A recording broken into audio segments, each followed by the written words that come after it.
The Tale of Tom Kitten by Beatrix Potter. Once upon a time, there were 3 little kittens, and their names were Mittens, Tom Kitten, and Moppet. They had dear little fur coats of their own, and they tumbled about the doorstep and played in the dust.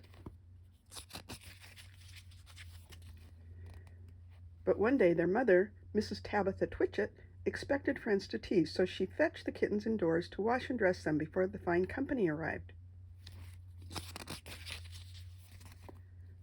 First, she scrubbed their faces. This one is Moppet. Then she brushed their fur. This one is Mittens. Then she combed their tails and whiskers. This is Tom Kitten. Tom was very naughty, and he scratched. Mrs. Tabitha dressed Moppet and Mittens in clean pinafores and tuckers, and then she took all sorts of elegant, uncomfortable clothes out of a chest of drawers in order to dress up her son, Thomas. Tom Kitten was very fat, and he had grown. Several buttons burst off. His mother sewed them on again.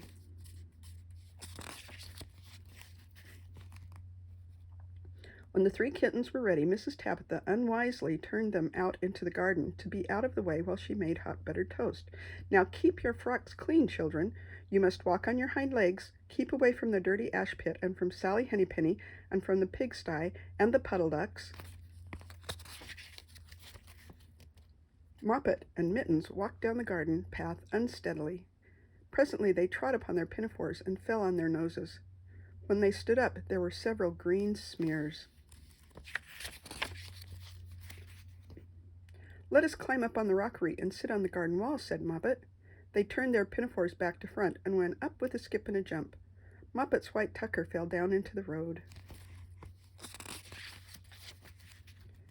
Tom Kitten was quite unable to jump when walking upon his hind legs in trousers.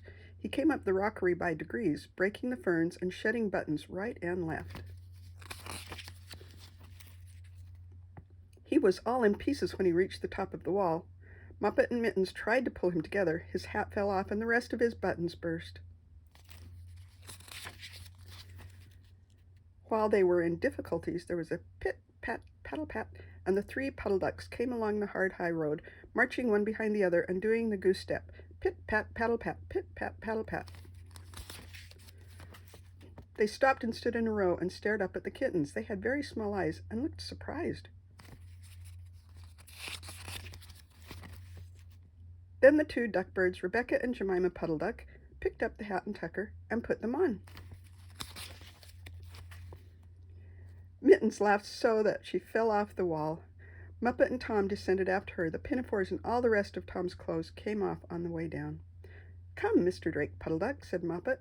"Come and help us to dress him. Come and button up Tom." Mr. Drake Puddle Duck advanced in a slow sideways manner and picked up the various articles. But he put them on himself. They fit him even worse than Tom Kitten. "It's a very fine morning," said Mr. Drake Puddle Duck. And he and Jemima and Rebecca Puddle Duck set off up the road, keeping step, pit, pat, paddle, pat, pit, pat, waddle, pat. Then Tabitha Twitchit came down the garden and found her kittens on the wall with no clothes on. She pulled them off the wall, smacked them, and took them back to the house. "My friends will arrive in a minute, and you are not fit to be seen. I am affronted," said Mrs. Tabitha Twitchit. She sent them upstairs, and I am sorry to say she told her friends that they were in bed with the measles, which was not true. Quite the contrary, they were not in bed, not in the least. Somehow there were very extraordinary noises overhead which disturbed the dignity and repose of the tea party. And I think that someday I shall have to make another larger book to tell you more about Tom Kitten. As for the puddle ducks, they went into a pond. The clothes all came off directly because there were no buttons. And Mr. Drake Puddle Duck and Jemima and Rebecca have been looking for them ever since. The end.